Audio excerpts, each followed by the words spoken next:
Zodo.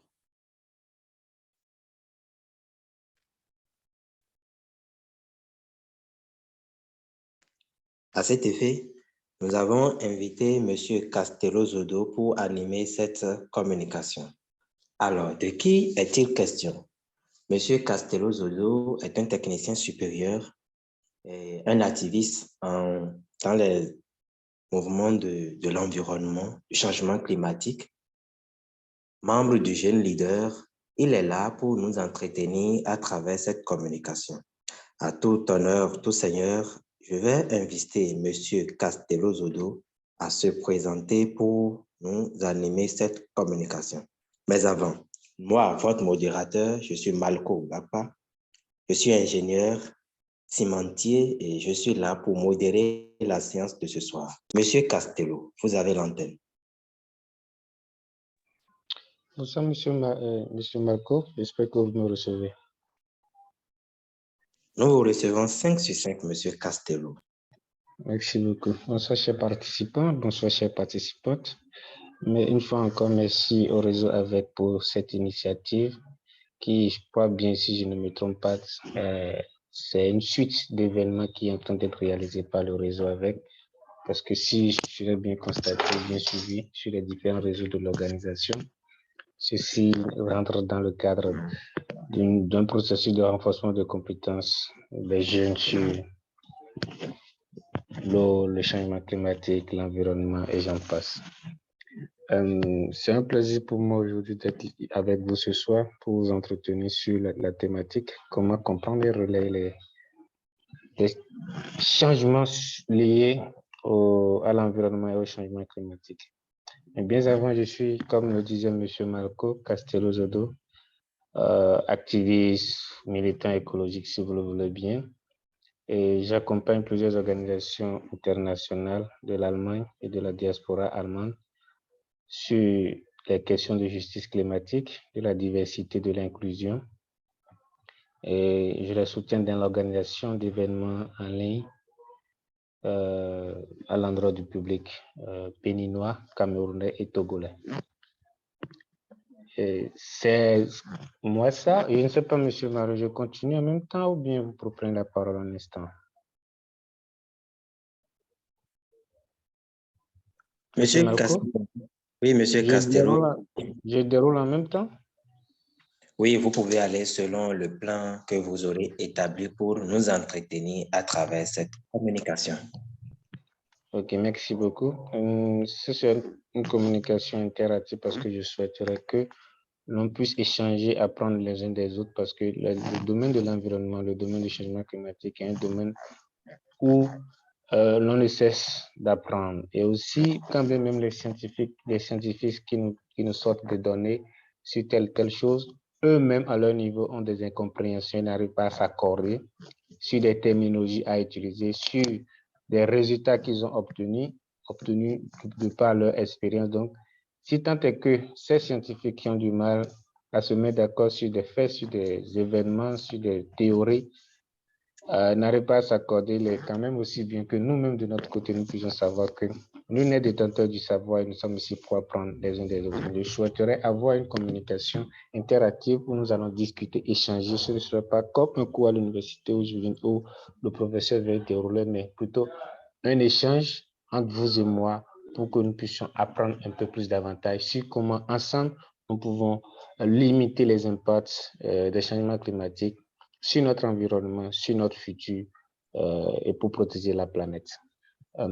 C'est un peu tardé, je vais juste partager mon plan de communication avec vous.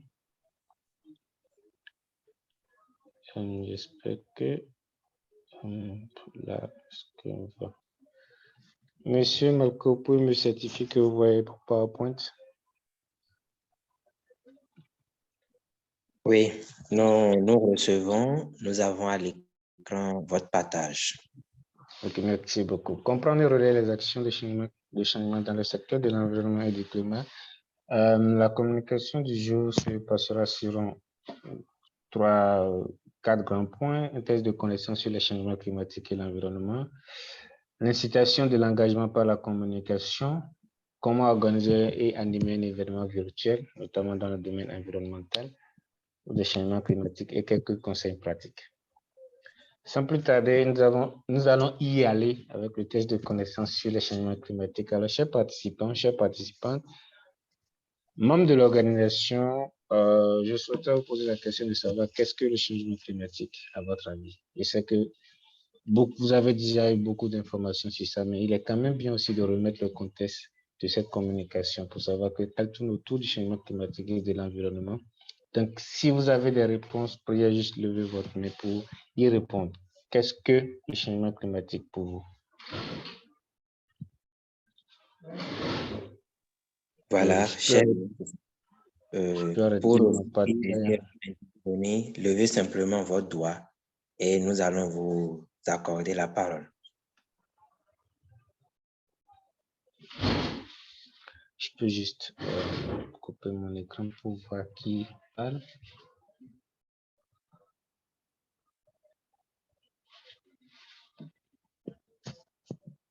Chers participants, je vois bien les gens qui sont connectés. Il y a M. Kojo Alfred Adjaka, M. Credo Ganso, Mme Sandrine Stanislas. Priez lever la main. Il y a une main levée. La part de Tidjani Boukaribata. Oui, bonsoir à tous. Bonsoir. Oui. Est-ce que vous pouvez nous donner votre définition du changement climatique, s'il vous plaît? Oui, bonsoir à tous. Je réponds au nom de Tidjani Boukari. D'après ma compréhension du changement climatique, je peux dire que le changement climatique, c'est l'ensemble des modifications de la pression atmosphérique et de la température l'ensemble des modifications brusques, je veux dire. Voilà, c'est ça. L'ensemble des modifications de la pression atmosphérique et de la température et tout. Donc, voilà un peu l'idée que je me fais de changement climatique, en fait. D'accord. Merci beaucoup, M. Tidjani. Est-ce qu'il y a une autre personne qui veut prendre la parole? Oui, M. Daouda. Bonsoir à tout le monde. Moi, c'est M. Daouda. Pour moi, les changements climatiques désignent les variations à long terme de la température et des modèles météorologiques. Ça peut s'agir des variations naturelles dues par exemple au cycle du soleil et aussi le charbon, le pétrole, le gaz qui sont essentiellement attribués aux causes humaines. Voilà un peu ce que je pourrais dire. Merci beaucoup, M. Daouda. C'est très intéressant tout ce que je suis en train d'attendre. Et j'ai une voix féminine qui est là. Madame Sandrine, vous avez levé la main. Vous pouvez allumer votre micro? Oui, c'est bon. Bon, moi, je vais juste dire que le changement climatique, c'est un ensemble de variations au niveau des climats. Donc là, on va surtout parler de variations au niveau des températures. Peut-être pendant une période où il faisait normalement froid, il peut par exemple faire excessivement chaud. Donc, ce sont des variations, des modifications au niveau météorologique, je vais dire. Merci. Merci beaucoup, Madame Sandrine. C'est très intéressant tout ce que je viens d'entendre. C'est intéressant, c'est super intéressant. Est-ce que vous avez... Toutes vos réponses sont très bonnes. Il n'y a pas de réponse, toutes les réponses sont justes et exactes. Mais dans le contexte où nous sommes en train de nous retrouver, c'est-à-dire la communication vers l'externe, comment relayer les informations que nous recevons, il est super important de tenir compte de l'aspect de la compréhension que les gens auront de ce que nous allons dire. Toutes les réponses, je le répète bien.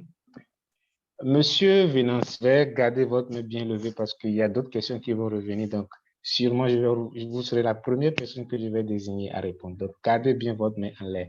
Donc, je reviens sur ce que je disais pour la définition que nous donnons à l'endroit du public qui nous écoute est très importante en matière de communication environnementale et sur les changements climatiques.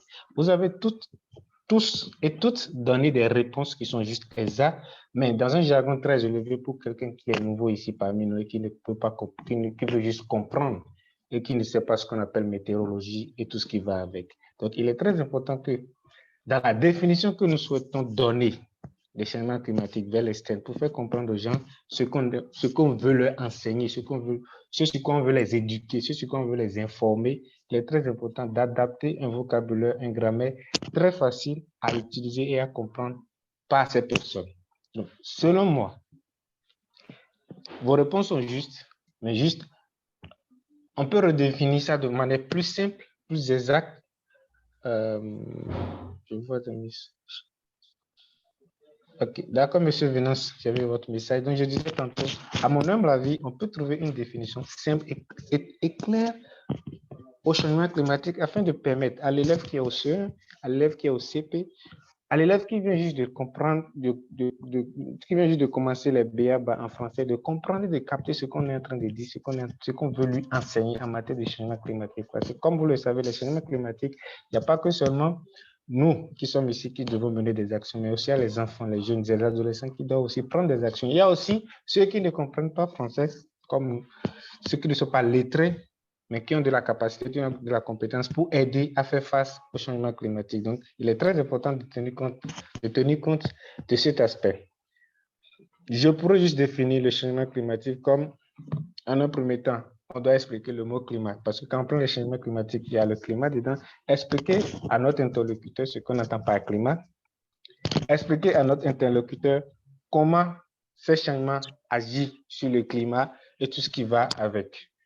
Donc, priez dans les prochaines, lorsque vous allez vous retrouver quelque part, bien vrai ici, nous sommes dans un cadre où la majorité de ceux qui sont ici ont connaissance de la chose, mais à l'avenir ou dans la communication à l'extérieur, parce que nous sommes dans le cadre du relais d'information, nous sommes dans le cadre du partage d'informations pour le faire comprendre aux autres, c'est que nous avons participé à un forum international et nous devons relayer les informations que nous avons reçues au niveau local.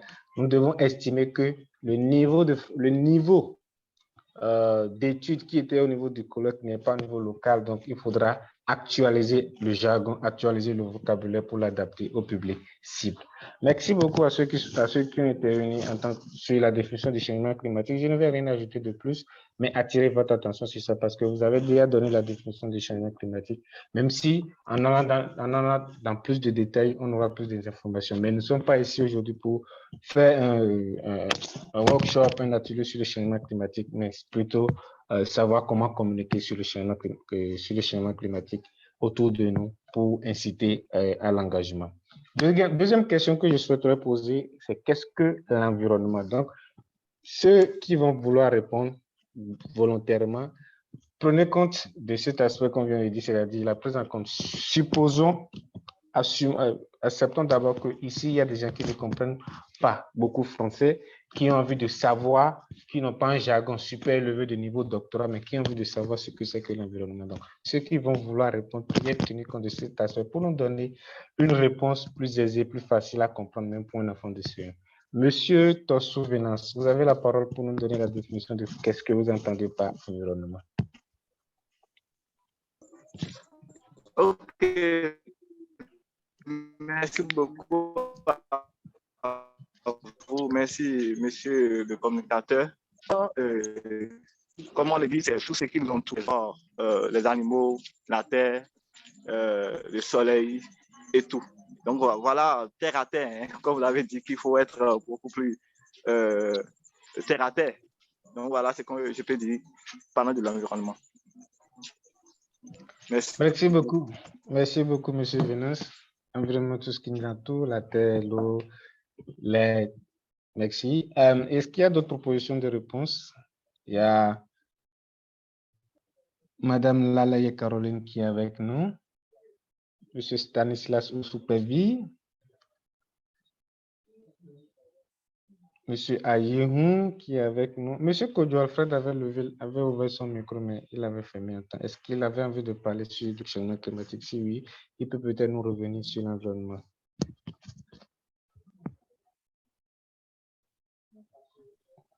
Monsieur Alfred Adja, vous avez pris la parole. Merci beaucoup.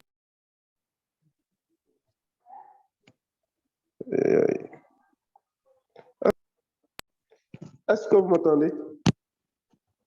Ouais, Oui, nous recevons Monsieur Alfred, vous recevez 5 questions.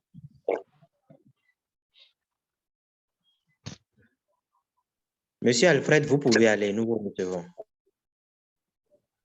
Comme le communicateur l'a dit tout à l'heure, je pense qu'il faut aller à environ environnement, c'est tout nous.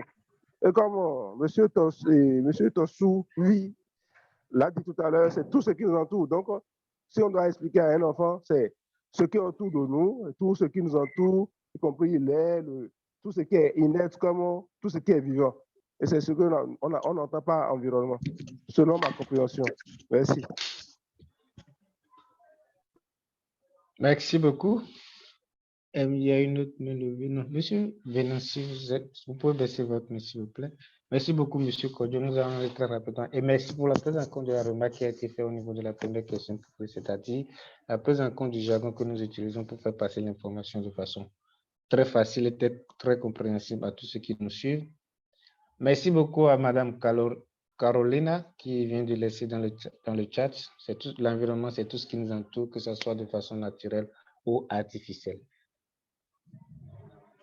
Merci. Je souhaiterais vous demander, en fait, vous avez défini l'environnement, vous avez défini le changement climatique. Quels sont les impacts des changements climatiques au niveau local? Parce que le constat que j'ai fait, à mon humble avis que j'ai fait, en suivant beaucoup de gens donner des formations sur le changement climatique, sur l'environnement, c'est qu'en donnant les impacts de ce changement climatique sur l'environnement, ils ont tendance à reciter les impacts que les pays européens, les pays américains, les asiatiques ont. Par exemple, on parle des fonds glaciers. Nous ne connaissons pas les fonds glaciers.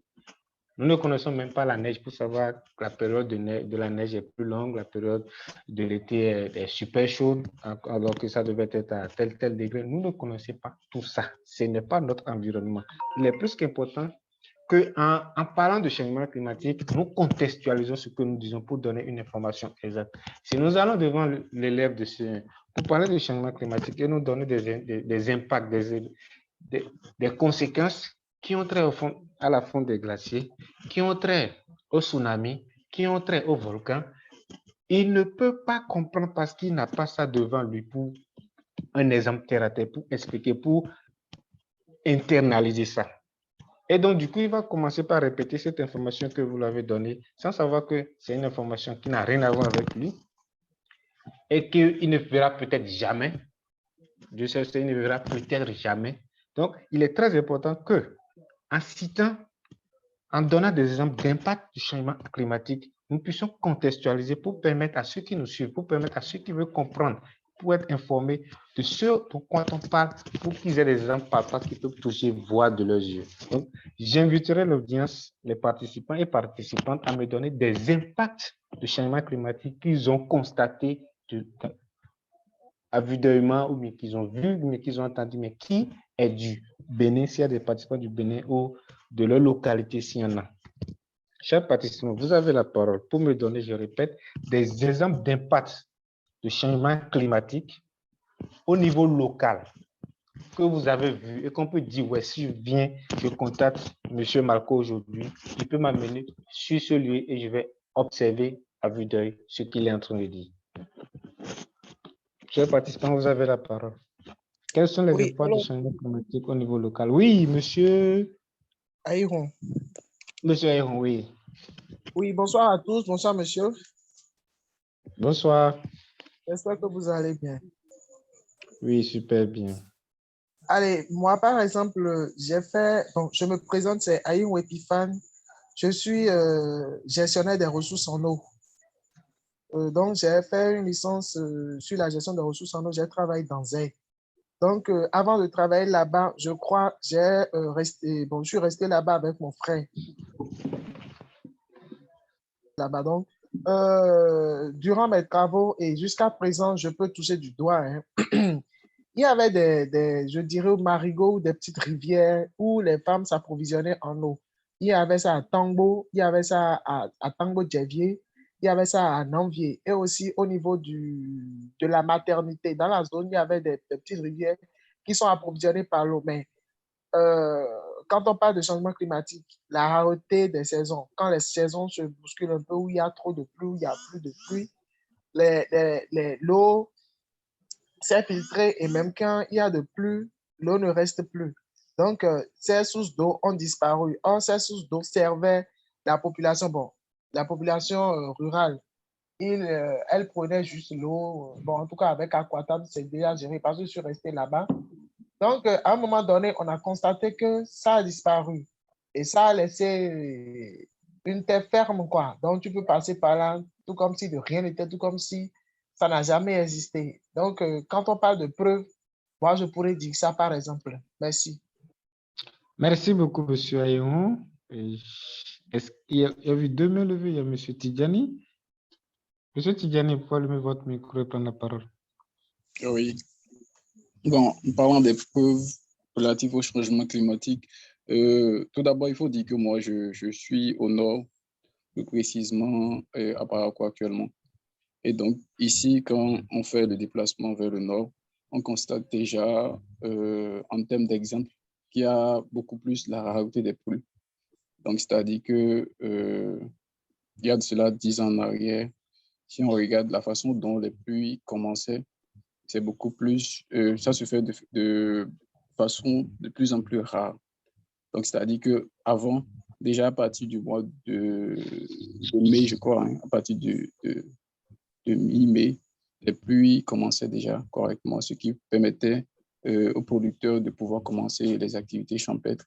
Mais de plus en plus, on constate la rareté des pluies. Donc, ce qui fait que maintenant, pour la production agricole, c'est un peu compliqué.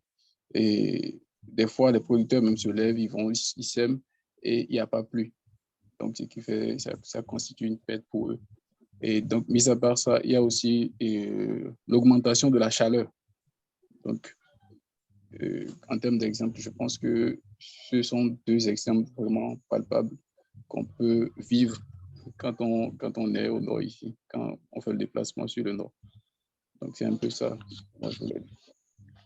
Merci beaucoup, M. Tidjani. M. Kodjo, vous pouvez allumer votre micro et prendre la parole. Merci, mon communicateur. En fait, bon, ils ont quand même dit l'essentiel de ce qui se fait, ce qui se passe au Bénin. C'est déjà que les saisons, la périodicité dans laquelle on a la pluie, la saison sèche, le matin, autre, change. Donc, on ne sait plus quand, on ne connaît plus avec précision à telle date, il doit avoir plu, à telle date, il doit avoir chaleur, on n'a plus ça. Au moment où on devait s'attendre à un peu plus de chaleur, c'est la pluie qui s'invite. Au moment où on s'attend à la pluie, et il a sécheresse, et ainsi de suite. Donc, il y a changement dans la périodicité de nos saisons au Bénin. Surtout, peut-être que vous attendez la pluie devait venir. Et la pluviométrie devait être peut-être de 100 millimètres, ça va jusqu'à 200, 300, entraînant ainsi des inondations, et où vous avez l'inondation avec tous les problèmes qui sont autour, les problèmes de maladies hydriques, ainsi aussi la destruction des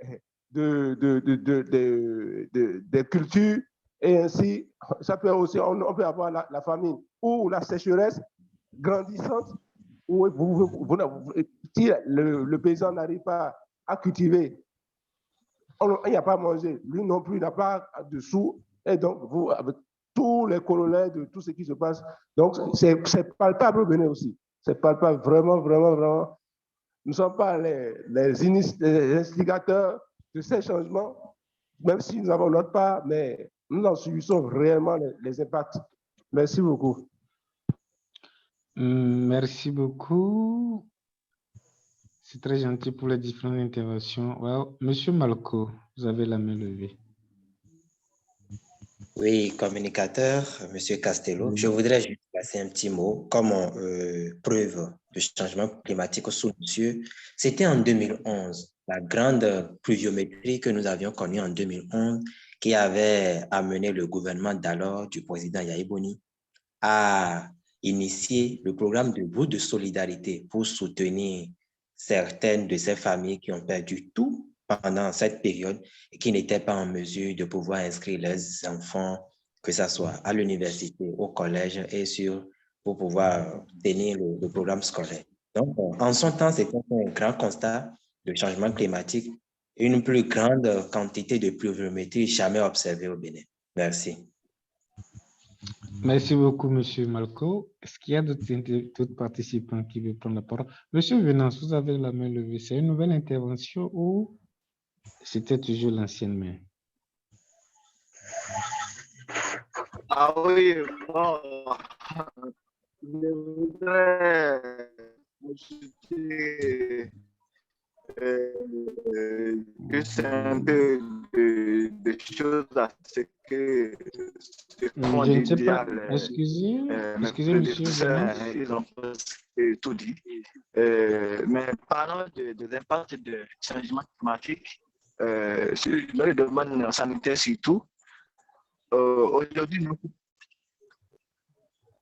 oui, allô? Oui, alors oui, continue, Monsieur Venance. Alors, je disais que Monsieur mes Venance, prédécesseurs ont presque tout dit, mais je voudrais ajouter quelque chose. Oui. Monsieur Venance, allez-y, allez-y. Allô? Allez-y, Monsieur Venance, nous vous suivons. Monsieur Venance, vous nous recevez? Ok. Alors, je suis également au nord. D'accord, merci. Alors, je disais, je suis au nord, ici, précisément par... Oui, oui.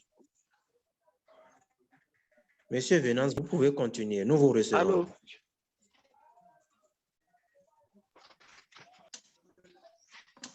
Monsieur Venance, vous nous recevez. Vous pouvez continuer. Apparemment, Allô? monsieur. J'espère que vous me recevez. Oui, monsieur Venance, nous vous recevons. Monsieur Venance, vous me recevez, moi? D'accord.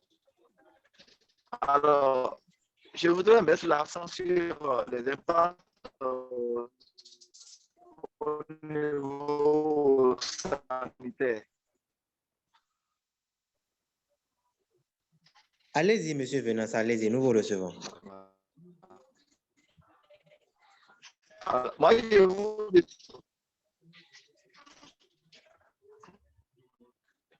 Apparemment, Allô? monsieur Venance a un souci avec son micro. Oui, monsieur Venance, nous vous recevons. Je vous reçois parfaitement.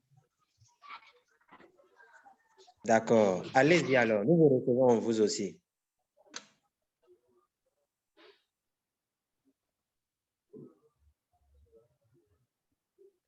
Monsieur Venance, vous pouvez continuer.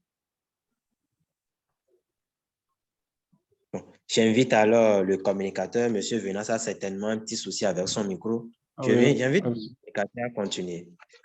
Oui, merci beaucoup. Allô?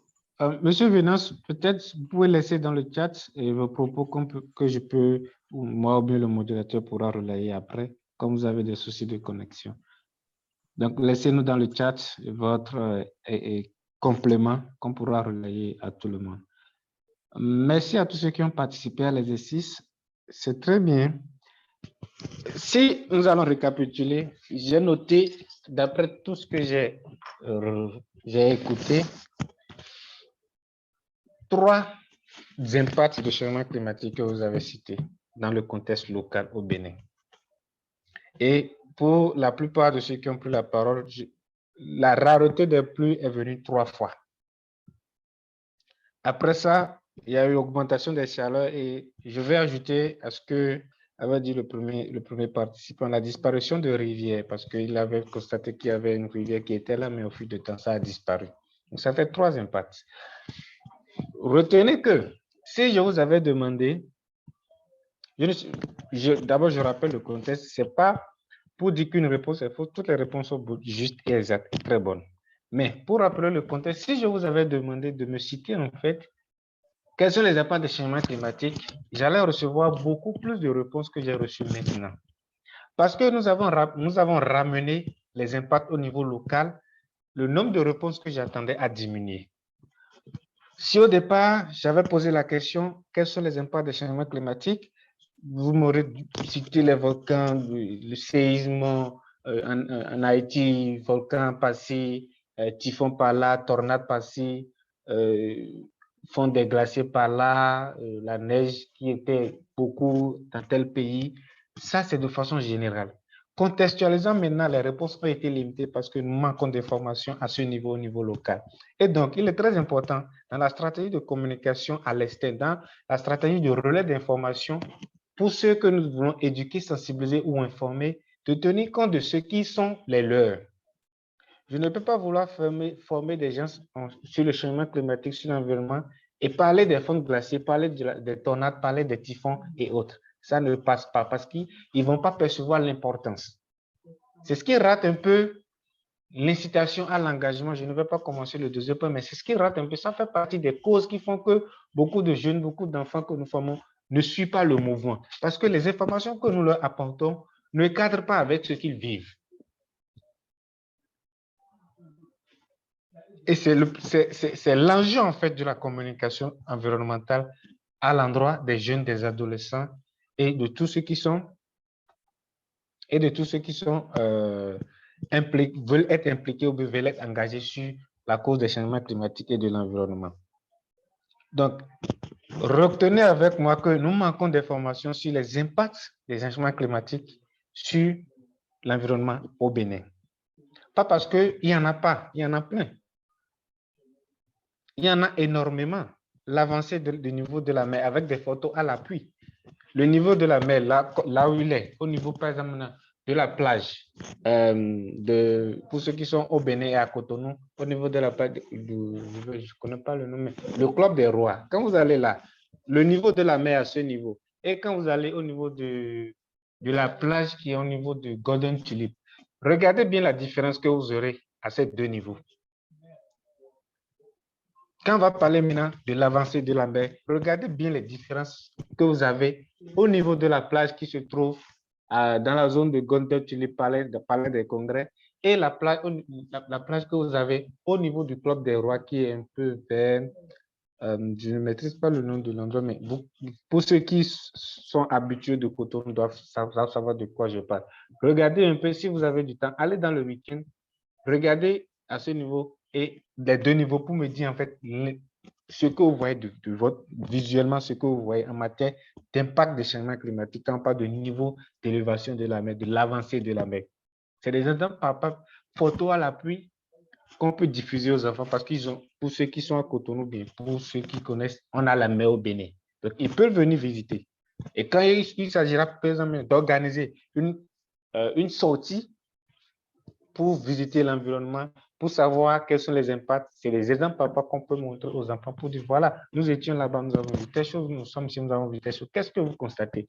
Comme ça, les enfants, les jeunes qui ne peuvent pas à cet exercice pourront capter ce dont on est en train de parler.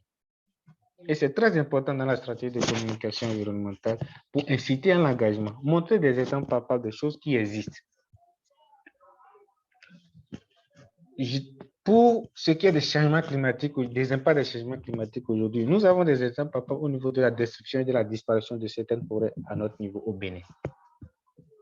Moi, j'ai fait un peu dans la zone de la vallée.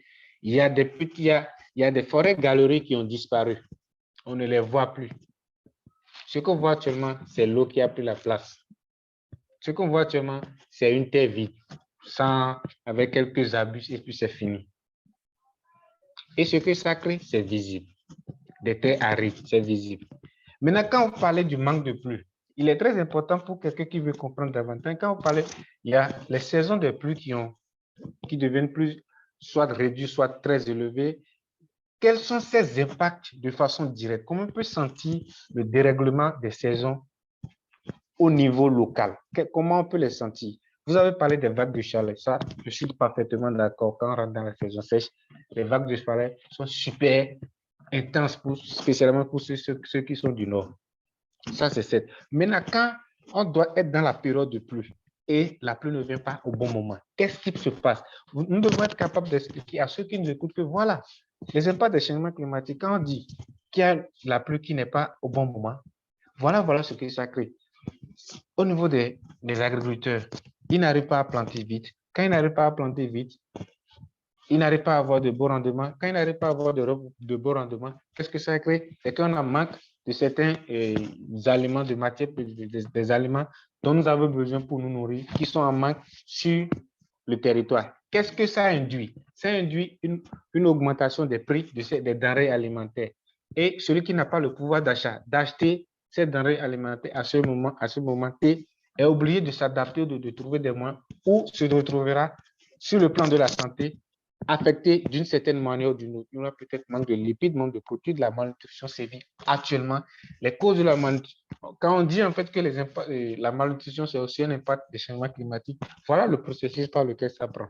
Nous devons être capables d'expliquer à ceux qui nous suivent que quand on parle d'impact des changements climatiques, c'est partout, dans tous les domaines, dans le domaine de la santé, dans le domaine de la culture, dans le domaine de l'eau, c'est partout et c'est évident partout. J'espère que vous êtes avec moi, chers participants.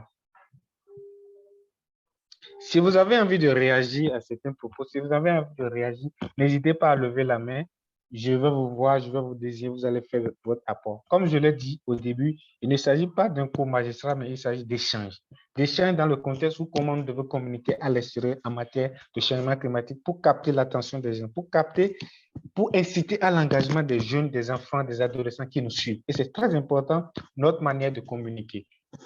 Nous devons tout faire pour faire comprendre aux gens qu'il ne suffit pas de dire des gros mots, mais il suffit de leur faire comprendre en français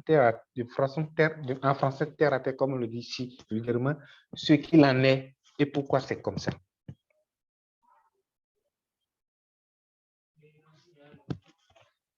Je lis dans le chat beaucoup de réponses. Il y a Vincent qui a dit oui, je voudrais mettre l'accent sur la prolifération des moustiques qui constitue une cause majeure de paludisme au Bénin et en Afrique. Oui, quand vous dites ça, je ne suis pas d'accord avec vous. Mais la question que le jeune va se poser, mais comment ça a fait? Parce qu'il a tellement entendu de paludisme que le paludisme est là depuis avant même les changements climatiques. Même si son augmentation provient des impacts des changements climatiques, ça existait. Maintenant, il est important de démontrer à cet enfant que voilà comment le changement climatique a augmenté le nombre de moustiques que nous avons aujourd'hui. Il y a aussi M. Tidjani qui a dit en réponse président en termes d'impact du changement climatique, on peut aussi citer l'érosion des sols et l'avancée du désert, surtout dans la zone du Haut-Nord. Merci beaucoup, M. Boukari. Quand vous avez pris la parole, vous n'avez pas énoncé ce fait, sinon je l'aurais pris en compte. Mais malheureusement, c'est très bien en fait. Quand on parle d'érosion, l'érosion côtière, c'est ce que vous allez expliquer quand vous allez l'exemple de la plage que j'ai donné. Vous allez voir ça. L'érosion des sols, vous devez être capable de montrer à ceux qui nous suivent que voilà, dans tel village au Bénin, voilà les érosions qu'on voit. Voilà ce que les producteurs ont dit en matière d'érosion du sol. L'avancée du désert. Pour ceux qui sont au nord, le Haut-Nord, comme Karim ou Boanikora, on doit être en mesure de démontrer aux enfants, quand on va parler on va avancer du désert, pour ceux qui sont au sud, au centre, peut-être, même certains qui sont au nord, ne savent même pas qu'on est proche du désert comme ça. Ils ne vont pas savoir. Donc, quand vous allez dire avancer du désert à ces gens, ils vont se dire, OK, il n'y a pas de problème. Voilà que le Bénin n'est pas un pays désertique. Comment on va gérer cette histoire, on va trouver des solutions à quelque chose que vous avez dit, mais qui n'est pas à notre niveau. Maintenant, c'est à vous, dans votre explication, dans votre manière de communiquer, de leur montrer en fait que, lorsque je parle de l'avancée du désert, c'est dans telle zone. Et quand on va là-bas, il y a ci, il y a ci, il y a ci, il y a ça. Donc, pour l'intéresser, pour la personne qui reçoit l'information et qui a envie de trouver des solutions face à ce problème, c'est dans quelle zone il ira mener ses études. S'il est en licence, s'il est en master, s'il est en doctorat, ou bien s'il n'a même pas parti, il a envie de participer à ça, il sait là où il faut partir pour trouver une réponse, pour trouver une innovation pour régler ce problème. Parce qu'il est très important de géolocaliser les différents impacts des changements climatiques au Bénin. Il ne s'agit pas seulement de dire qu'on a ci, qu'on a ci, qu'on a ça, mais de pouvoir situer les gens pour qu'en cas de connaissance, en cas de savoir, ils puissent aller directement vers ces impacts que vous avez énumérés et développer des solutions, des moyens de résilience et d'adaptation à la population locale pour qu'ils puissent y faire face ensemble. Est-ce qu'il y a des questions, chers participants? Non, de mon côté, ça va très bien. Je suis bien. Merci beaucoup. Monsieur Jean-Claude, Madame Laverrière, Madame Sandrine, Monsieur Stanislas, est-ce qu'il y a des questions avant qu'on continue?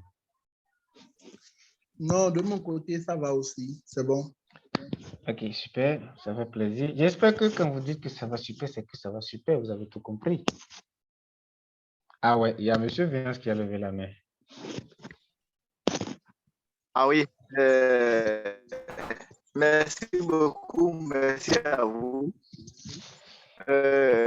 Bon, ma question, c'est de demander, est-ce que avec tout ce que nous observons actuellement, est-ce que nous allons parler de changement climatique, de réchauffement climatique ou de dérèglement climatique? Merci. D'accord, d'accord, merci beaucoup, Monsieur Vénance. Changement climatique ou dérèglement climatique. Comme je vous l'ai dit au départ, nous sommes en train de consommer ce que les experts scientifiques de la GIEC nous amènent comme terminologie à utiliser. Dérèglement climatique, changement climatique, qu'est-ce qu'on doit utiliser? Personnellement, je n'ai pas de réponse parce que je ne suis pas scientifique qui étudie cet aspect du changement du dérèglement climatique. Mais pour ma part, quand on va parler de dérèglement climatique, ça peut être une terminologie scientifique pour désigner un certain nombre d'aspects précis. Mais quand on va parler de changement climatique, peut-être ça peut englober tout ce qu'on a dit. J'estime en fait que le dérèglement climatique peut se retrouver dans le changement climatique. J'estime. Je ne suis pas détenteur du savoir, mais j'estime. Mais c'est une question auquel on peut réfléchir pour dire en fait quelle est la bonne formulation en matière de communication, si on doit parler de changement climatique ou de dérèglement climatique. Les deux s'utilisent parfois. Mais le plus utilisé actuellement que nous connaissons, c'est le changement climatique. Je suppose, à la lueur de tout ce que j'ai entendu, à toutes les formations auxquelles j'ai participé, que le dérèglement climatique peut être spécifiquement utilisé dans un contexte donné. Quant au changement climatique, c'est global, c'est visible, c'est ce qu'on est en train de constater actuellement. Donc, ça, c'est ma part de réponse, M. Vénance. Peut-être s'il y a des participants parmi nous qui ont des propositions de réponse à votre question, je suis prêt à l'écouter. Nous sommes à un lieu de donner et de recevoir. Donc, chers participants, M. Vénance souhaiterait savoir en fait si on doit parler de changement climatique ou de dérèglement climatique. Avez-vous des propositions de réponse à lui donner?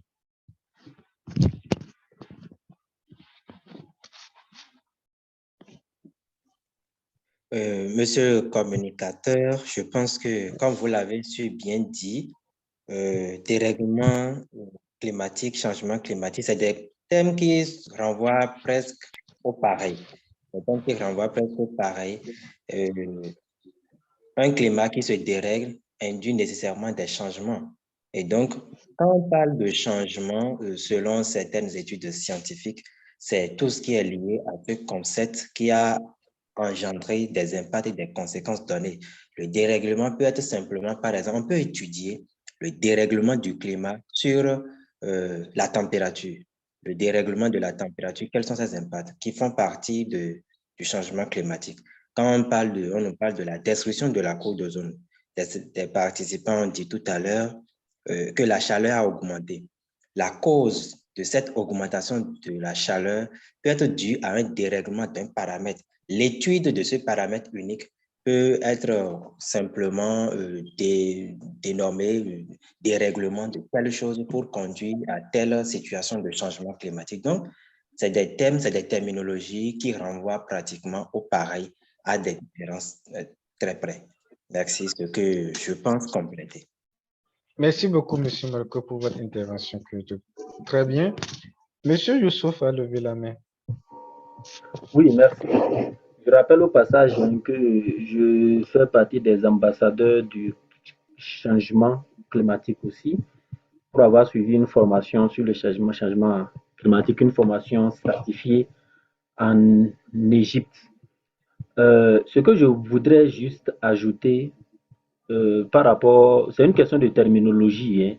Et personnellement, les questions de terminologie, je n'aime pas trop qu'on se lance dans je ne vais pas appeler ça guerre de terminologie, mais qu'on soit focalisé sur les terminologies. Mais si on doit essayer, je vais dire tout simplement qu'il y a une différence entre dérèglement climatique et changement climatique. Le changement climatique, c'est tout un processus qui a commencé à des années-lumière, des années près, et qui se poursuit actuellement, dont nous constatons les effets sur plusieurs plans, notamment sur tout ce que nous faisons au quotidien, sur nos saisons, sur la pluviométrie, sur l'élevage, sur l'agriculture, sur un peu de tout. Ça s'observe tant dans les villages que dans les grandes villes. Le phénomène du changement climatique embrasse tout et ça affecte pratiquement tout, que ce soit les êtres humains, les hommes que nous sommes, grands âge, petits, grands, âgés, vieux, vieilles et tout.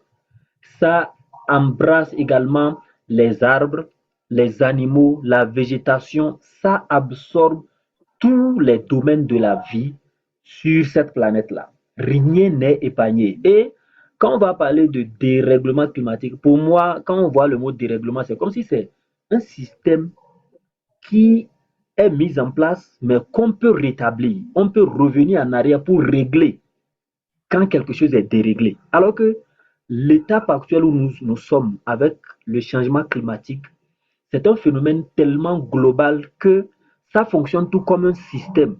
Au point où, quand le pays, le pays voisin, le Togo, est affecté par le phénomène, ça peut avoir des répercussions directes sur le Bénin. Le Bénin seul ne peut pas, par exemple, décider d'éradiquer le changement climatique parce que l'atmosphère dans,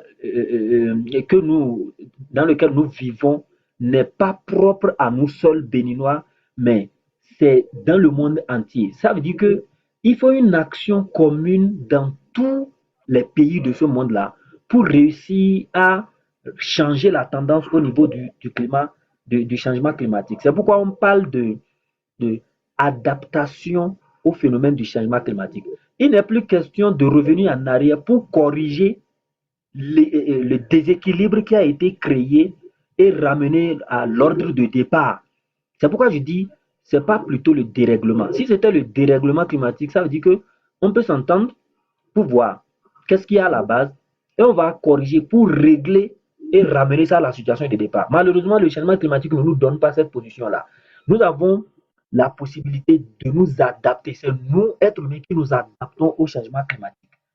On peut faire on peut mener des démarches, des initiatives, des projets qui existent en plein pour atténuer les effets du changement climatique.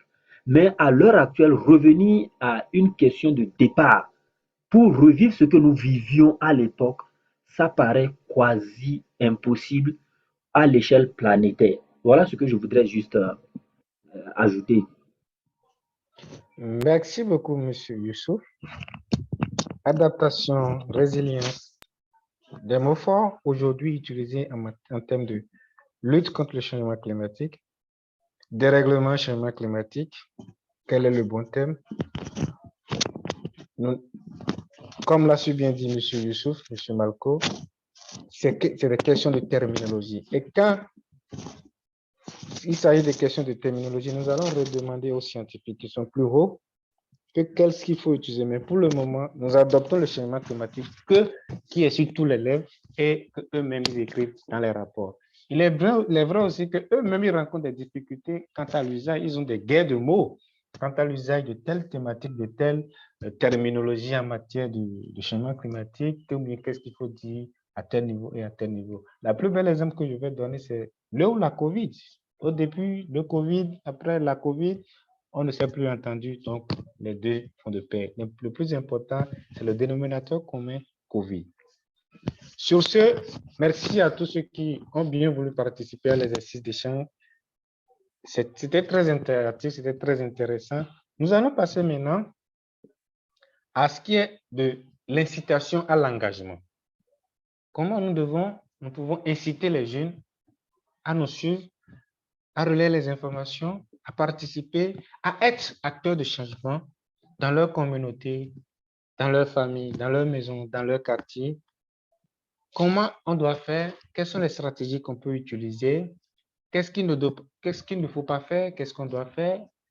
En fonction de ce qu'on a à disposition, qu'est-ce qu'on peut organiser? Parce que j'estime, en fait, à mon humble avis, que en matière de changement climatique, en matière d'engagement, de volontariat, de bénévolat, nous n'avons pas forcément besoin d'un support financier pour organiser un événement, de sensibilisation, un événement, pour informer, éduquer, sensibiliser les gens sur le changement climatique, sur l'environnement et tout ce qui va avec. Si vous le permettez, je vais juste partager mon écran un instant.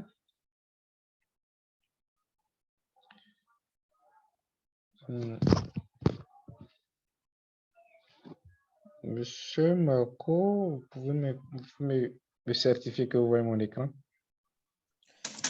5 sur 5 affichés, monsieur le commissaire. Ok, merci beaucoup. Attends-moi rapidement.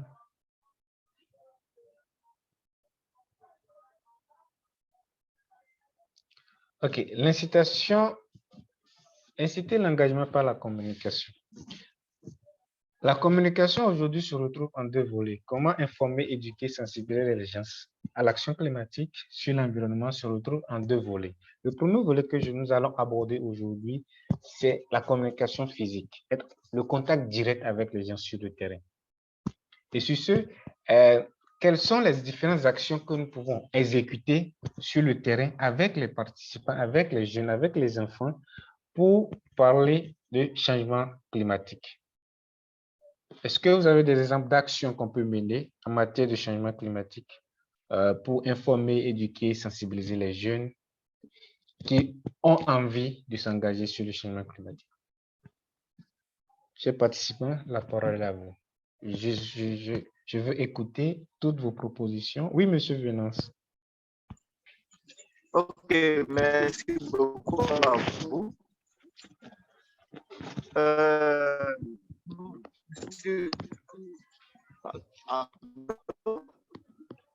Monsieur Venance, nous avons du mal à vous recevoir. Allô? Oui, allô? Oui. Allô? Vous me recevez maintenant? Oui, monsieur Oui, Venance. si vous permettez, je voudrais revenir un peu en arrière parlant des impacts des changements climatiques. Allô? Oui, allô, monsieur Venance. Oui, il vous est permis de revenir en arrière. N'oubliez pas qu'on doit tenir aussi compte du temps. Allô? Oui, monsieur Venance. Ça peut aller? Oui, je vous disais tantôt qu'il vous est permis en fait de revenir en arrière aussi long que possible, mais de ne pas aussi oublier qu'il faut tenir compte du temps qui ne nous appartient pas, évidemment. Non, très rapidement, hein. Oui. Voilà. Alors, parlons des impacts. Oui.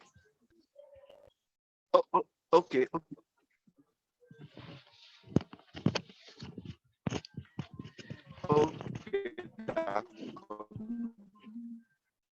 Monsieur Venance a toujours un petit souci technique. Je pense qu'il n'a qu'à laisser Monsieur Venance. Parlons des impacts des changements climatiques.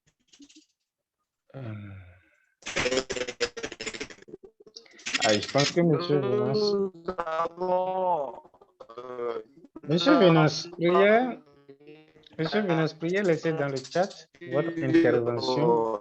Des impacts positifs également, parce que je pense que les changements climatiques n'ont pas que des impacts négatifs.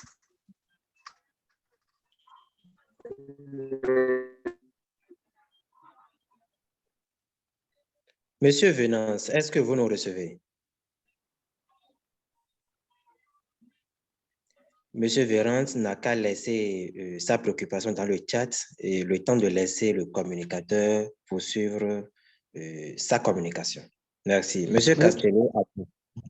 Oui, merci beaucoup, Monsieur Malco. Non, la parole était aux participants pour nous dire quelles sont les genres d'activités qu'on peut organiser pour inciter les jeunes à l'engagement sur l'environnement et sur le climat. Qu'est-ce qu'on peut faire à notre niveau, à votre niveau, à vous, qui souhaitez relayer des informations? Comment vous pouvez procéder, en fait, en matière de communication à l'externe pour inciter les jeunes à l'engagement? Quels sont les types d'activités que vous pouvez effectuer dans votre localité? Oui, Monsieur Ayon. Oui, bonsoir encore. Comme Oui. activité, moi, comme j'aime l'écrit dans mes posts, mes articles, c'est le geste de chaque jour. Le dehors aussi, c'est ma maison. Ce n'est pas parce que je prends soin de ma maison, je jette les ordures comme il le faut, ou quand je serai au dehors, je jette les choses n'importe comment, non. La manière dont j'arrange ma maison, c'est de cette manière que j'arrange les espaces publics. Et ce geste, ça consiste à nettoyer ou à faire des gestes de salubrité partout où nous sommes. Et aussi sensibiliser, comment dire, nos proches, surtout nos pères, les jeunes comme nous, ceux qui ne savent pas encore l'utilité de l'environnement, parce que les changements climatiques, on les voit, mais il y en a qui n'ont pas encore conscience de cela. Donc d'abord, il faut commencer la salubrité autour de nous. Et si je vais globaliser un peu, si nos dirigeants ou bien nos gouvernements peuvent penser à l'énergie renouvelable pour au moins réduire la consommation de l'essence, parce que ça fumée, on n'a pas idée de tout ce que ça crée dans l'environnement. Même nous, personnellement, les changements climatiques ont des effets sur nous que nous ne ressentons pas. L'utilisation des masques, par exemple, moi, je crois que c'est toujours utile jusqu'à présent pour nous parce que tous ces fumées que sortent les engins dans les circulations, ça nous rend malades sans qu'on ne le sache. Mais tout le temps, on cache, on est en train de refuser. Donc, du coup, il faut partir de la sensibilisation, nous-mêmes, commencer à faire les gestes utiles. S'il faut mettre un papier à un endroit A, il faut le mettre et assainir notre environnement. Voilà un peu. Merci. Merci beaucoup, Monsieur Ayon. J'ai vu une main levée tout à l'heure de Mustapha. Je ne peux pas rater ça. Mustapha. Monsieur ou Madame Mustapha est-il là? Ok. Oui, c'était Monsieur Tidjani Boukari Bata. Oui, vous avez la parole. En termes d'action pour inciter les jeunes à s'engager, comme l'a dit mon prénom,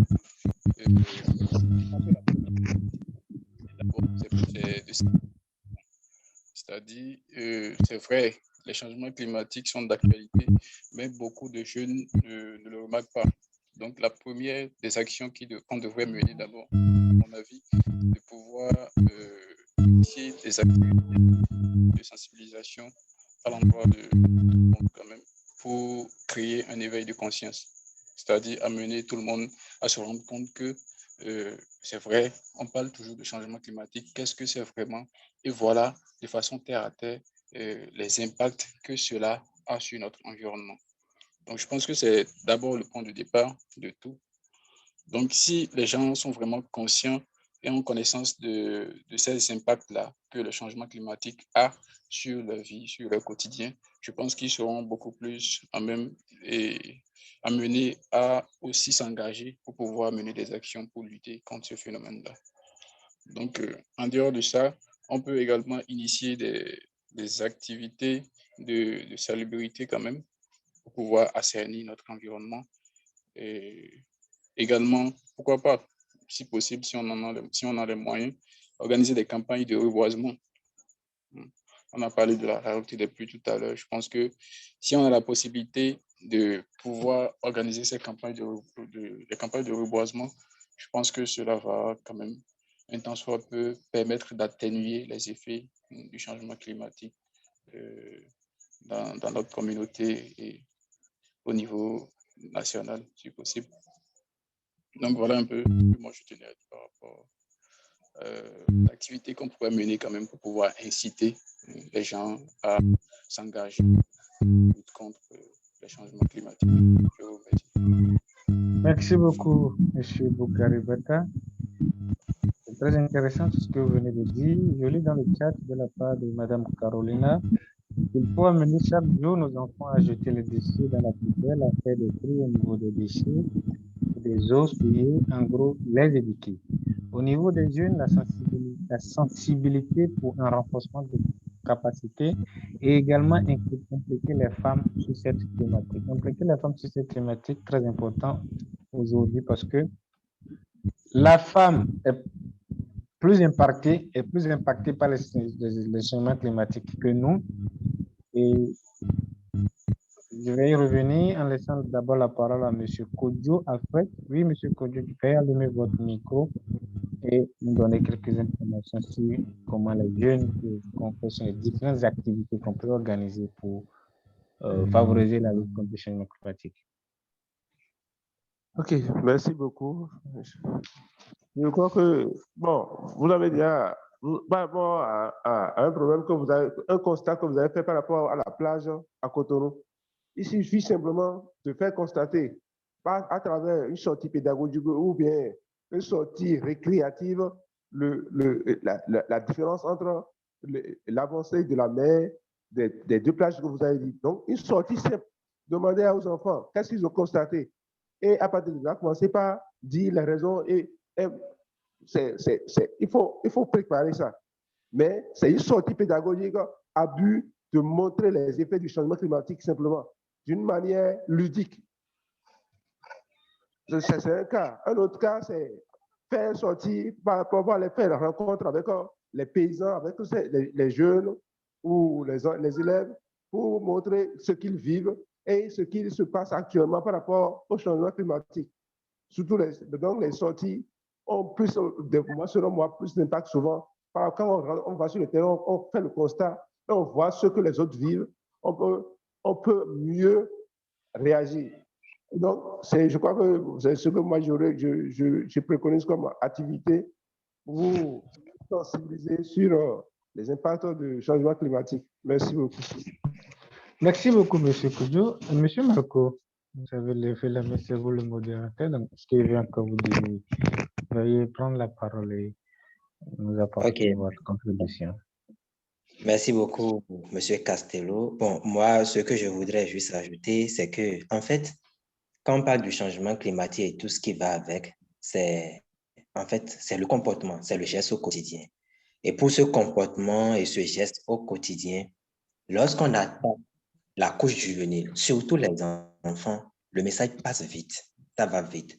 Donc, moi, je pense que on peut œuvrer à ce que le gouvernement en place ou bien les gouvernements qui vont se succéder par la suite puissent instaurer, par exemple, un cours lié à la protection de l'environnement, au changement climatique, dès le primaire déjà, pour mettre nos enfants en condition, afin que ces enfants s'approprient de ce qu'est le changement climatique, ses impacts, ses effets et les précautions qu'il faut prendre pour pouvoir, un temps soit peu, limiter les dégâts. Quand ces enfants vont grandir avec cette éducation, avec cette façon de faire, avec cette nouvelle manière de s'adapter à ces conditions de vivre, je pense que les actions vont commencer par porter parce que le changement collectif va d'abord partir d'un changement individuel. Il faut aussi, je pense, mener des activités de sensibilisation sur, par exemple, tout ce que nous émettons, les émissions, les différentes émissions, et dans ce sens, encourager, par exemple, le transport en commun. Tout le monde a de motos à Cotonou, tout le monde cherche à avoir sa voiture, tout le monde veut rouler dans sa caisse personnelle. Est-ce que ces comportements sont véritablement, nous donnent la protection, nous fassent évoluer sur les effets, les conséquences du changement climatique? C'est des communications qu'il va falloir mener à d'amener toutes ces personnes à pouvoir rentrer dans ce que je voulais ajouter. Et pour finir, au niveau étatique, on peut aussi œuvrer parce que les émissions de nos différents entreprises puissent baisser. On revoit alors la loi cadre de l'environnement dans notre espace déjà, que cela soit étendu aussi aux pays voisins, comme le disait M. tout à l'heure. Ça doit être des actions conjuguées. Merci beaucoup. Merci beaucoup, M. Marco, pour les différentes informations. et appuie cette contribution. Je vois la main de M. Noé Hounoukan. Vous pouvez allumer votre micro et prendre la parole. Merci à vous, S'il vous plaît, est-ce que M. Kodjo peut éteindre son micro ou bien est-ce que le modérateur peut nous aider à éteindre son micro? Voilà. Ok, M. Noé, vous avez la parole. Merci beaucoup. Et je suis Noé Consolas Nkonou et je remercie tout le monde pour les apports. Et si j'ai pris la parole, c'est parce que la lutte prend les débats m'a touché, m'a interpellé personnellement, surtout quand on parle de l'implication des enfants dans ce qui est de la protection de l'environnement. Et je crois vraiment que nous pouvons poser de petits actes qui vont vraiment contribuer à la protection de l'environnement et tout ce qui va avec, tout en se basant simplement sur les enfants. Et il y a les adages qui en font que je vais essayer de traduire en français qui disent que l'arbre qui est déjà trop mature, qui est déjà totalement âgé, c'est difficile de lui donner une forme, contrairement à l'arbuste qui vient de naître. Ce qui sous-entend que faire avec les enfants sera encore plus simple et avec beaucoup plus d'impact que vouloir forcément se coller uniquement aux adultes qui sont déjà mentalement formatés d'une manière où c'est compliqué que les activistes parviennent à les dire voilà ce qu'il faut faire et qu'ils vont vraiment le faire. Alors que si nous pouvons déjà, la génération qui est naissante, si nous pouvons déjà les accompagner dans ce sens, je crois que demain sera meilleur. Alors, en ce sens, ce que je voulais donner simplement comme proposition, c'est qu'on pouvait simplement également passer dans des écoles, dans des établissements, que ce soit au cours secondaire, que ce soit au cours primaire, et former rien que des clubs d'adolescents ambassadeurs environnement. Et ces adolescents ambassadeurs environnement auront simplement à veiller à ce que leurs établissements soient propres. Et en faisant cela, leurs camarades qui les voient acharnés pour la préservation de leur milieu de vie seront impactés et voient dans leur communauté, dans leur maison, iront également à appliquer ces règles de protection, ces règles d'hygiène et de protection de l'environnement. Je crois que c'est tout ce que je voulais dire en réclamant la parole. Merci à vous. Merci beaucoup, M. Noé. Monsieur Moustapha, oui, je vous retrouve. Vous pouvez allumer votre micro et prendre la parole. Ok. Bonsoir tout le monde. Monsieur le modérateur. Moi, je vais étonner tout le monde par rapport à ce débat-là.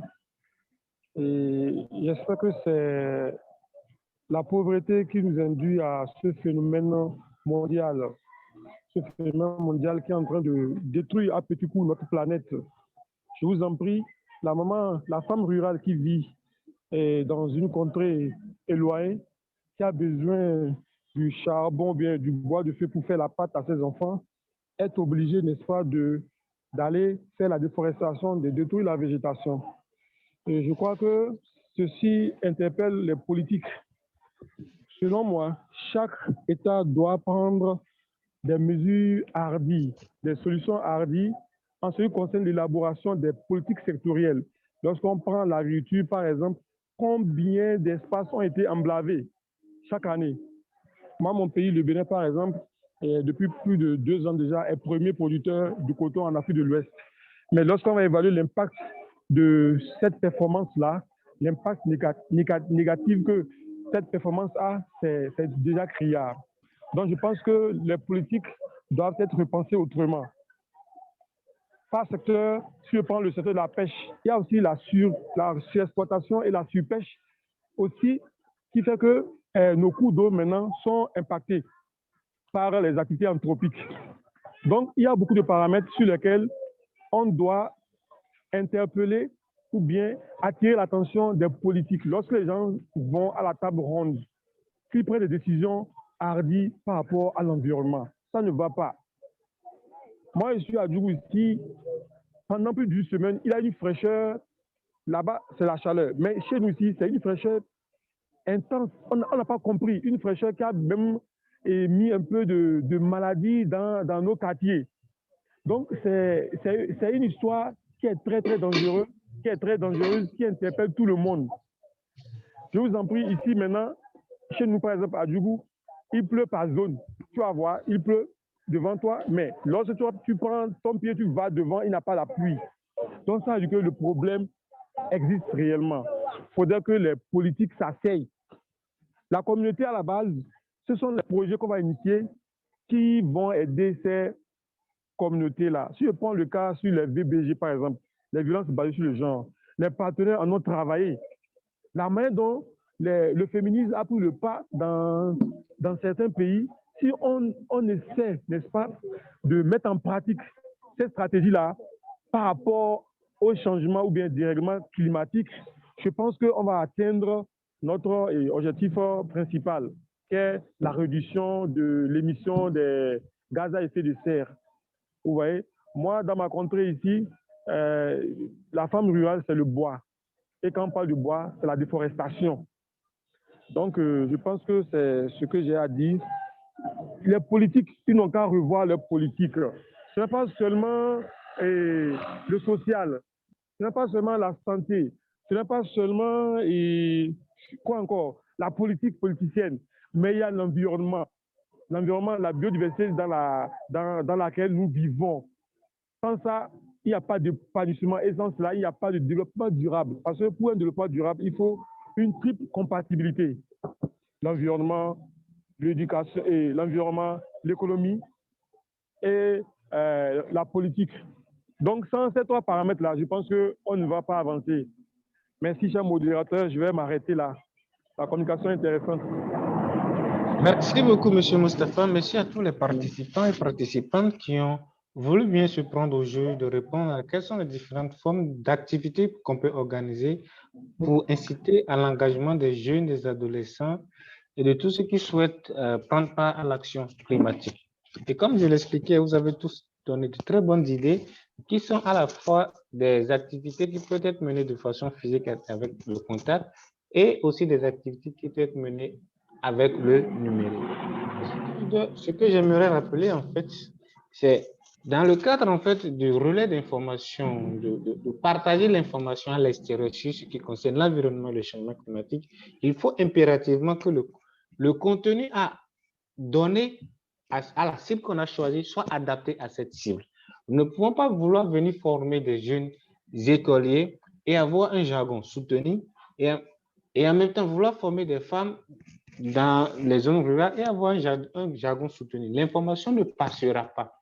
Le plus important dans la communication à l'environnement, dans la communication sur le changement climatique à l'extérieur, c'est de pouvoir trouver les thématiques, les terminologies appropriées à la cible, mais non seulement ça, de démontrer à la cible en quoi il est important dans ce processus et comment ça agit sur lui, quel est son intérêt à pouvoir s'intégrer dedans. Vous avez tous parlé de... Certains parlaient de aller dans les écoles faire des formations, des sensibilisations, éduquer les enfants, faire des plaidoyers, faire du lobbying au niveau de l'État. Super bien comme activité, mais le contenu à adresser à chacune de ces cibles doit être correct, compréhensible et accessible à la cible. Parce que nous sommes dans un cas où, comme l'a dit un peu M. Moustapha à la fin, le féminisme est en train de prendre. Oui, certes, mais il reste des avancées. Parce qu'ils ont trouvé la solution. Chaque pays adapte en fait les différentes résolutions, trouve des voies et moyens pour adapter en fait la solution à son contexte. Tel que la formation sur l'éducation environnementale, sur les changements climatiques sont faits en France, ne peut pas être répété au Bénin. Ce n'est pas possible qu'on ait le même résultat. D'autres vont s'engager, d'autres ne vont pas trouver leur intérêt parce que ça ne les concerne pas du tout. Donc, il est très important d'adapter le contenu au public cible. On peut organiser des séances d'éducation, d'information, de formation, de sensibilisation. On peut organiser des randonnées nature pour montrer aux gens ce qu'on appelle conséquences dans notre communauté et ce qui les concerne directement. Si nous sommes à Dango, je dois pouvoir être capable de montrer à la communauté de Dango, voilà comment le changement climatique agit chez vous. Changez de comportement, faites ci, faites ça, et vous aurez vous aurez du changement, vous aurez des avancées, vous aurez des améliorations. Vous allez pouvoir devenir résilient et vous adapter à cela. On ne peut pas vouloir vous faire une formation à Dangbo et aller apporter une solution qui est adaptée à Misrete. On ne peut pas vouloir faire une formation à Cotonou et amener un contenu qui est adapté au Nord. Ce n'est pas possible, ça ne va pas marcher parce que votre public cible ne va pas trouver son intérêt parce que ça ne le concerne pas. Quand il fait un peu le tour de son environnement, il ne s'y retrouve pas. Donc, il ne va pas perdre son temps à quitter son lieu pour aller au Nord maintenant pour mettre en place votre solution. Non. On a l'idée, on a le public cible, trouvons l'intérêt du public cible à la thématique qu'on veut développer. Montrons-lui que par ces gestes, il induit ci, il induit ça, et voilà les conséquences. Voilà la solution à son contexte. De la même manière, on lui rappelle en fait que cette solution est adaptée à son milieu, peut être réplicable dans un autre milieu, mais en tenant compte de la situation du milieu en question. Parce qu'il est très important de prendre cet aspect, la contextualisation de toutes les activités que nous voulons faire. Quand vous parlez de, quand on doit faire du sacré, quand on doit initier des ateliers de salubrité, c'est tout à fait normal. Mais à quel genre de public cible? À quel genre de public cible cela est-il adapté, qui sera plus intéressé? C'est ça, il faut savoir. On ne peut pas se lever, dire on va faire une activité de salubrité et inviter tout le monde. Tout le monde ne veut pas venir. Mais si vous connaissez le public cible qui est adapté à cette activité, si vous le touchez, si vous passez l'information auprès de lui, il sera là, il sera présent. Il n'y a pas de doute. Donc, c'est le secret de la communication à l'extérieur autour de l'environnement, autour du schéma thématique. Parce que vous allez voir, M. Moustapha a raison. Parfois, quand on parle d'activité environnementale, parfois vous avez une activité, vous avez beaucoup de monde, les gens viennent y participer. Parfois, vous avez une activité, vous avez juste 3, 4, 5 personnes, 6 personnes. Et si vous avez des amis proches qui vont venir parce qu'ils veulent vous soutenir. Et certains vont venir parce qu'ils veulent se retrouver sur Facebook. Excusez-moi, sur Facebook avec des photos à l'appui, parce que, ouais, pour être visible, c'est tout à fait normal. Mais le premier geste, la première intention de l'organisation de l'activité, c'est pour contribuer à la résolution d'un problème. Pas pour venir être plus visible, non. Cherchons d'avoir résolu un problème avant d'être visible. Quand le problème est résolu, on devient visible. Si la communauté de Dagbo aujourd'hui, autour de la jacinthe d'eau a une innovation, c'est parce qu'ils ont travaillé dur avant de la mettre sur les réseaux. C'est parce qu'ils ont trouvé la solution avant de la mettre sur les réseaux et ça leur donne plus de visibilité parce que là, ça marche. Mais si à premier abord, vous venez parce que vous voulez faire des photos publiées, l'action ne portera pas. Donc, il est très important, à travers ces activités physiques, des clubs nature dont vous avez parlé, c'est très important. Regrouper des jeunes. On n'a pas besoin de beaucoup de personnes. On n'a pas besoin d'avoir des financements colossaux pour pouvoir faire telle ou telle activité. Il est très important de tenir compte du public, de mener de petites actions. Imaginez-vous un instant que chaque quartier de Cotonou se décide à ramasser les sachets plastiques qui sont dans ces rues. En une journée, on aura Cotonou qui sera la ville la plus propre au monde. Chaque quartier, ou bien chaque ruelle, on décide, dans Mavon aujourd'hui, le samedi, on décide le samedi, on va faire une activité de salubrité, on va parce que pour inciter les jeunes de ce quartier à le faire, on va voir directement les parents pour dire, ah, bonsoir papa, Méo, bonsoir papa, Tidjani, bonsoir. Nous aimerions, c'est les jeunes, nous aimerions inciter, nous aimerions organiser une activité de salubrité, mais on a besoin de l'appui des jeunes. On sait que si on va vers eux directement, ça ne va pas marcher. Donc, on doit prendre par vous. Donc, si vous êtes en mesure de dire oui, nous voulons participer, pour nous appuyer, parce que si vous demandez à votre enfant de venir participer à l'activité, il va participer à l'activité. Et donc, si on décide de faire ça, chaque ruelle ramasse les sachets plastiques qui sont dans le savon, je pense que Cotonou, en une journée, sera la ville la plus propre au monde. D'où l'initiative Clean Up Day qui a été initiée et qui se fait chaque an en septembre. Bien vrai que ça a ses limites, mais ça marche quand même. Au moins, ça permet de réunir les jeunes du monde entier en une journée pour faire quelque chose de formidable. C'est la même initiative, ça c'est au niveau mondial. Mais au niveau local, si on essaie de le contextualiser au niveau local, je pense qu'on va arriver à faire de très bonnes choses. Maintenant, le second aspect de la communication à l'externe. Vous avez une activité en présentiel. Vous finissez votre activité. La manière de communiquer sur l'activité doit être adaptée à votre public cible. Là, je parle maintenant du volet numérique. Quels sont les différents aspects du volet numérique? Quand on parle du volet numérique aujourd'hui, on ne va pas se mentir, nous connaissons tous, il y a les médias sociaux, il y a Facebook, Twitter, Instagram, TikTok et tout, j'en passe. Il y a les blogs, il y a les chaînes YouTube, il y a plein de moyens pour pouvoir informer, relayer les informations en matière de changement climatique. Mais le contenu à y déposer, il est très important de savoir quel genre de contenu je dois déposer, où et comment. Parce que ce qui fausse en fait les interactions, ce qui fausse en fait la capacité des gens à réagir et à suivre ce qu'on est en train de dire, c'est ce qu'on leur donne comme information. Si sur Facebook, mon public cible comprend français et je ne pas donner, si je ne pas donner des informations en anglais, ça ne va pas passer. Si mon public cible, on se connaît, la majorité de ceux qui sont sur Facebook, c'est des jeunes. Nous sommes tous jeunes, c'est des jeunes qui sont sur Facebook qui suivent. Mais quand je vais sur Facebook, je ne veux pas beaucoup réfléchir.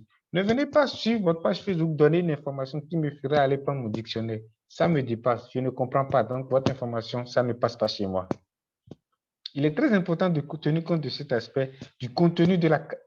Soyez le plus simple possible dans le français que vous le parlez. C'est sur Facebook, c'est sur un réseau ouvert à tout le monde. Donc, on doit prendre partie du contexte où ceux qui sont là n'ont pas un français soutenu. Ceux qui sont là ne comprennent pas du tout français, mais sont sur les réseaux sociaux. Il y en a plein aujourd'hui qui ne comprennent pas français, mais qui sont sur les réseaux sociaux parce qu'ils ont envie de voir quelque chose. Donc, le contenu à adapter peut être écrit, mais peut être imagé. Et on dit souvent, plus les images, le contenu imagé parle plus que n'importe quel contenu.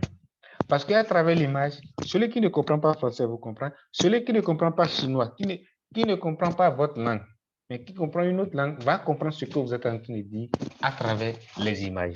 Je vous donne un exemple très simple de la chaîne Facebook Cine TV.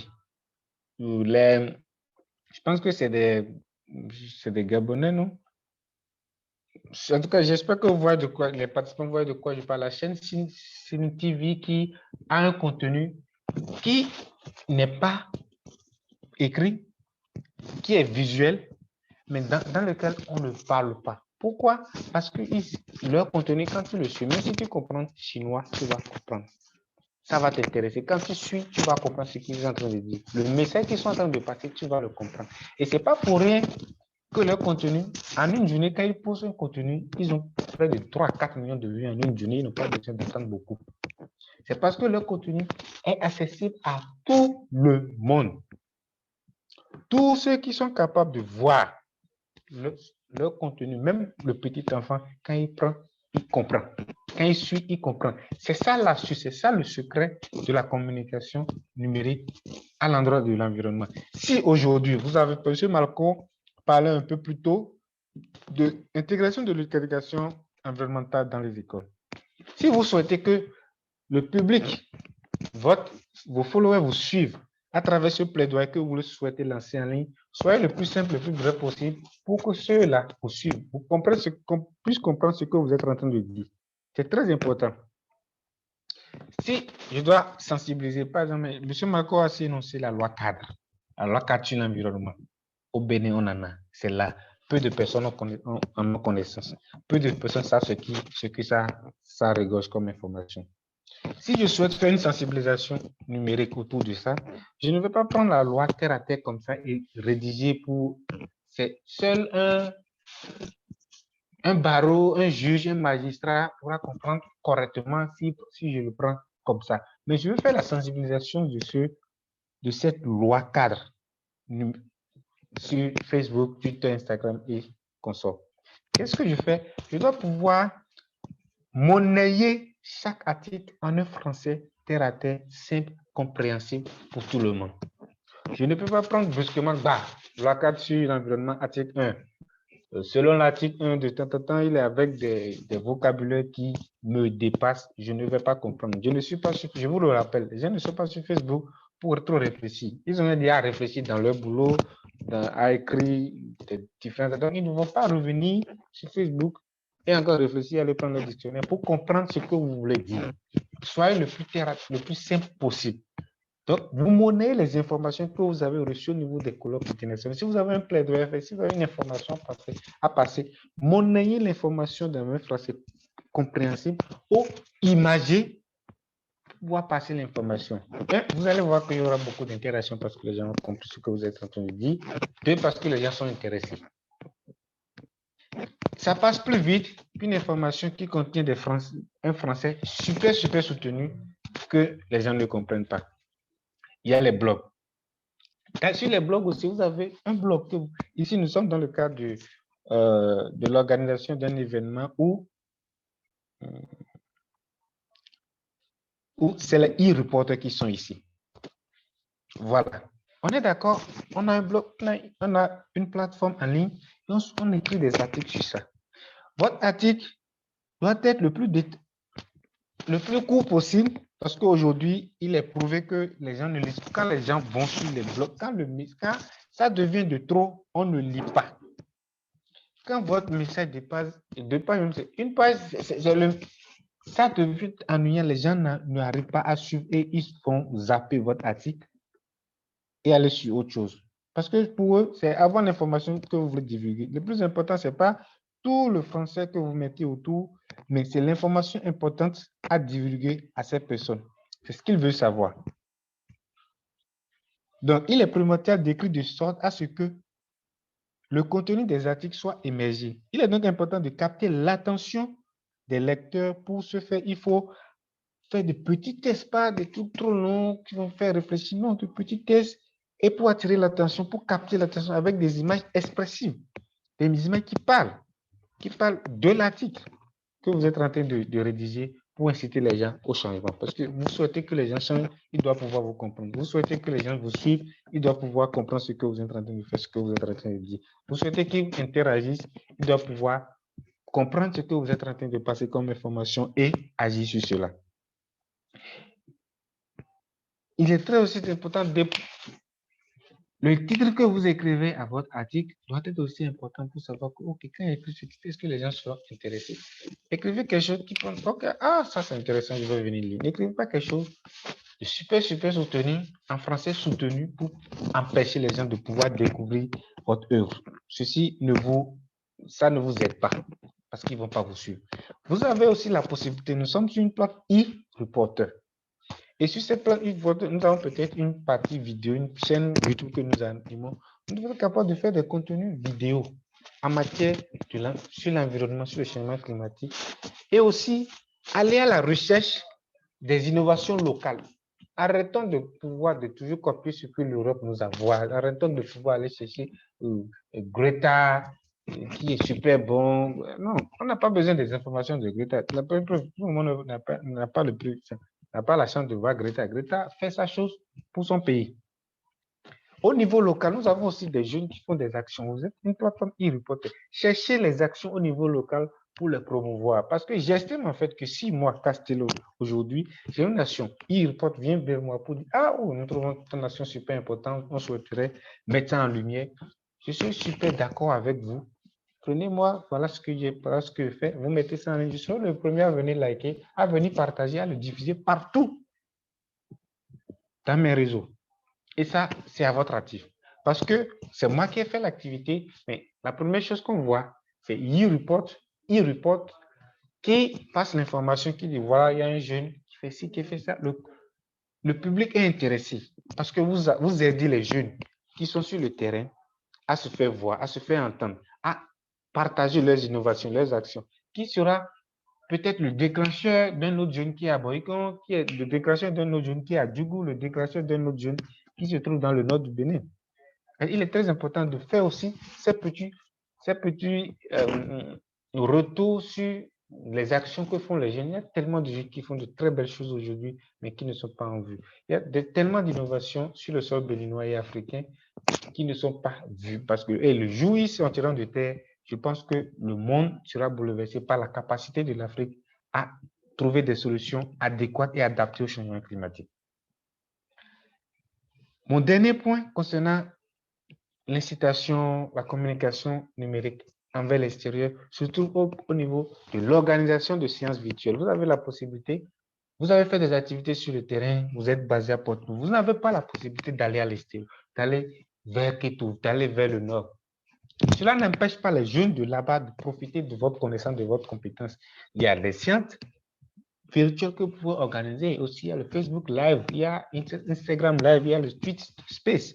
Mais au-delà de tout ça, il y a le Zoom qui est actuellement en train d'être utilisé. Organisation d'événements virtuels sur le Zoom, qui est plus ou moins gratuit. Quand vous voulez avoir beaucoup de fonctions, c'est payant, mais quand vous juste faites un truc simple ou pas beaucoup, vous pouvez utiliser la version gratuite. C'est là, vous avez le Google Meet, vous avez Team Microsoft, énormément de possibilités d'organiser des séances virtuelles de formation, de training, de partage d'expérience en matière d'environnement, en matière de changement climatique, pour atteindre d'autres sites qui sont à l'extérieur. N'attendez pas forcément que vous devez être sur le terrain obligatoirement. Non. On a la possibilité du numérique qui nous rapproche tous. Donc, organiser des formations virtuelles en ligne sur l'environnement, sur le changement climatique et toujours veiller à ce que le contenu que vous voulez adapter, vous voulez diffuser, soit adapté à la cible que vous avez choisie. Le dernier point que j'ai aujourd'hui ce soir à partager avec vous, c'était sur l'organisation de séances virtuelles en ligne. J'avais prévu en fait vous montrer, partager avec vous, parce que nous sommes dans le cadre du e-reporter, comment organiser, une séance virtuelle en ligne. Mais je pense que à cause du temps, on ne pourra pas le faire parce que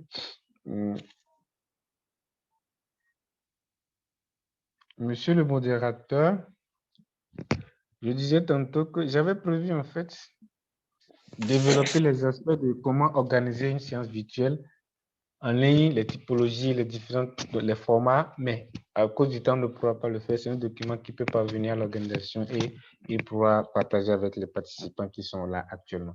Merci beaucoup à tous ceux qui m'ont suivi, tous ceux qui ont participé pleinement à l'animation de l'activité aujourd'hui, tous ceux qui ont intervenu. Les réponses étaient de très bonnes réponses. Je ne voulais pas répondre parce que nous n'étions pas là pour faire une communication sur le changement climatique ni sur l'environnement, mais on était là pour, en fait, voir comment on doit communiquer en matière d'environnement, en matière de changement climatique, à l'endroit de notre public cible. Il est très important de le noter parce que, comme je vous le disais, le plus important, ce n'est pas de venir parler en français, mais c'est de diffuser une information qui captivera l'attention de notre public, qui sera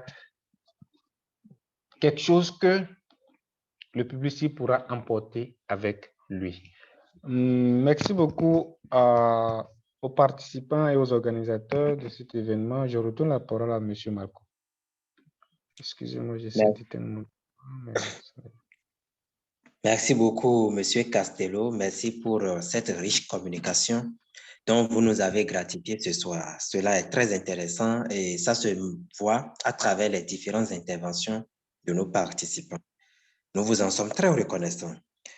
Par rapport à votre dernier point qui n'a pas pu être abordé compte tenu du temps limité, comme vous l'avez dit, le document va parvenir au comité d'organisation. Les participants pourront l'avoir dans les outils pour continuer, d'abord s'acquérir du contenu, se former, se développer et pouvoir mener les travaux comme cela se doit.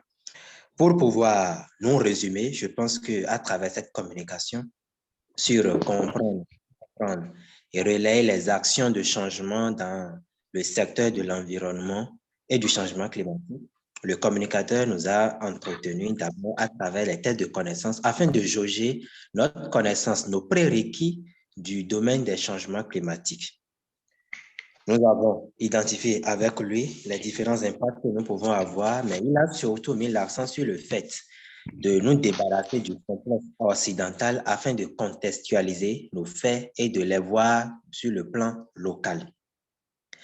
Nous avons abordé comment faire de l'incitation à l'engagement dans la communication autour des événements liés au changement climatique. À ce propos, chacun a donné son avis, a donné des exemples concrets, des exemples palpables, appuyés par le communicateur pour nous montrer comment est-ce que ces différentes actions, ces différents actes qui amènent au changement climatique ou au dérèglement climatique nous impactent dans notre quotidien à travers les coûts de vie élevés, l'érosion côtières, la dégradation de nos sols, la baisse de la productivité, l'augmentation de la pluviométrie et j'en passe.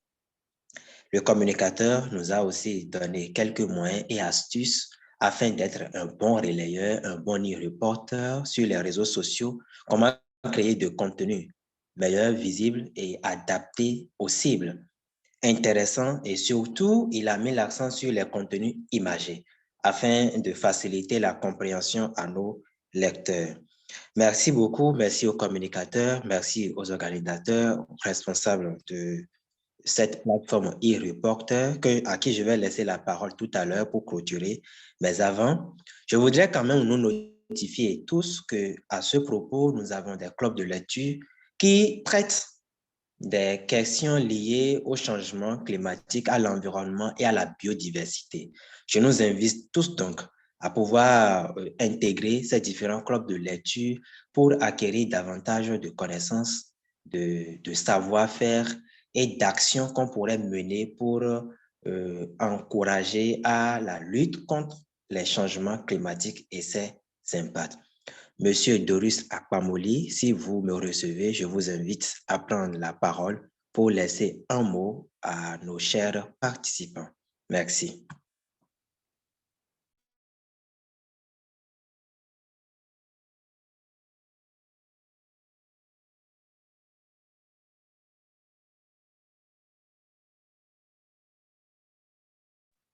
Monsieur Doris, vous me recevez?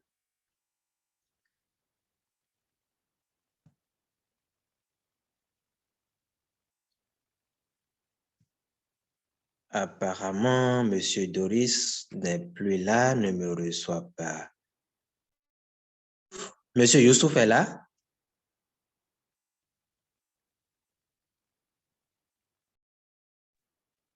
Monsieur Alfred, je vous invite à laisser un mot en guise de clôture.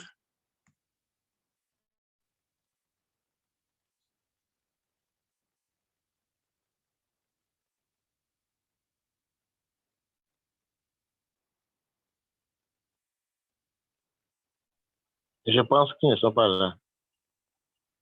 Monsieur Alfred. Okay.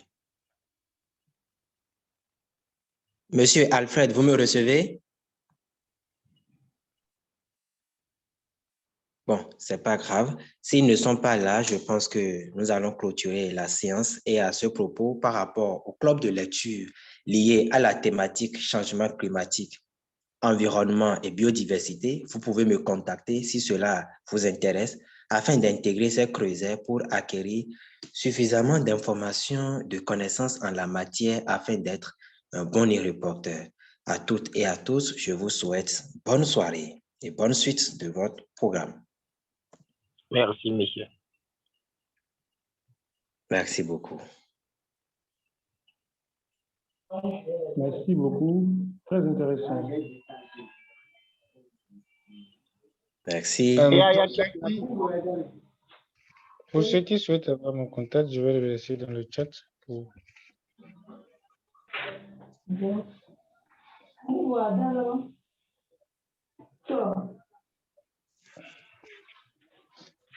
Je branche l'ordinateur Windows. Attends, 16. Dans le numéro.